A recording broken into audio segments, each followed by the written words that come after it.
Hi, my name is Dr. Brian Forster. I'm a science teacher at St. Joseph's University in Philadelphia, Pennsylvania. I'm making this video on behalf of the Boys and Girls Club. I'm a bacteriologist, which means that I study bacteria, which are organisms smaller than the human eye can detect. And one of the things scientists, including myself, like to do is try to make the invisible seem visible. How do scientists make small things like bacteria become visible to everyone? And one easy experiment you can do at home to see what bacteria can be found in, say, soil or your garden is by preparing what's known as a Winogradsky column. In order to do that, you need a little piece of newspaper, a pair of scissors, a clear container. Here I'm using a tennis ball container, but you could easily use a clear soda bottle if you'd like. Some soil, either from a local garden, or if there happens to be a stream nearby, maybe some soil from that local stream. Some cornstarch, and some water, either rainwater or water from a stream or purified water. Not tap water. So to begin, we take our clear container, and if there's any labeling, remove it. So I'll use my scissors and remove the label.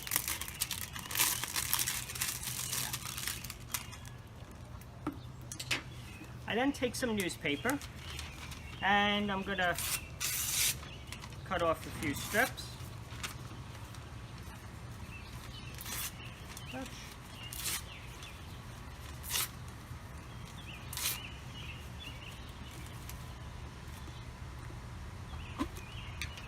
And I'm going to put it into my container here. The newspaper contains a compound called cellulose, and that's going to be food for the bacteria that are in our soil. I now take my soil sample here, so this is soil collected from my backyard, and we're going to add a little bit of cornstarch.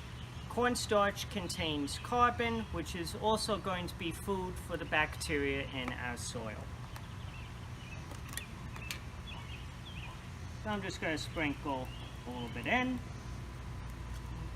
So you can see that I've added some cornstarch. And now, with my shovel, I'm going to give that a mix.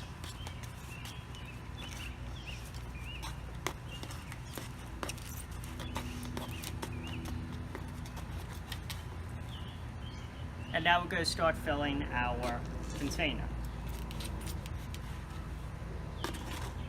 It's a messy job, but someone's got to do it. And you want to fill this up approximately 3/4 of the way.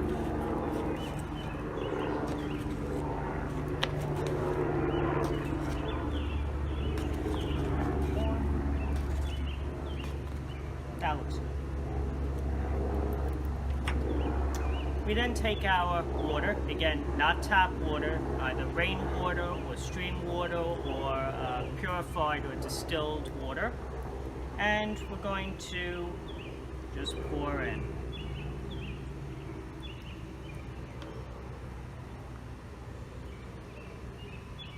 Pour in a little, that way you can allow the water to percolate down.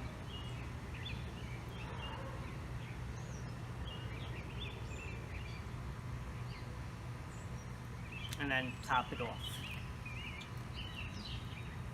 You can then cover your container. So here I'm using the lid from the tennis ball container, but you can easily use saran wrap, and simply leave this somewhere where it can get some sunlight. So either outside, or if you want, you can leave this in your room next to the window. And what will happen in a few weeks is you'll get a column that looks like this. And if you look, you can see that there are different colors. Notice when we start, it's all brown, very grayish and blackish in color. However, now you begin to see colors. And these different colors correspond to the different bacteria that grow in soil. Some bacteria are like plants. Plants use sunlight in order to photosynthesize and make their nutrients, while some bacteria found in soil can do the same thing. And just like plants have a particular color, so do the bacteria as well. So all the colors that you'll see forming, the browns and the greens, all correspond to bacteria. So this column allows you to see bacteria, which is normally not visible to the naked eye, and now in a little miniature ecosystem where the different colors correspond to different bacteria.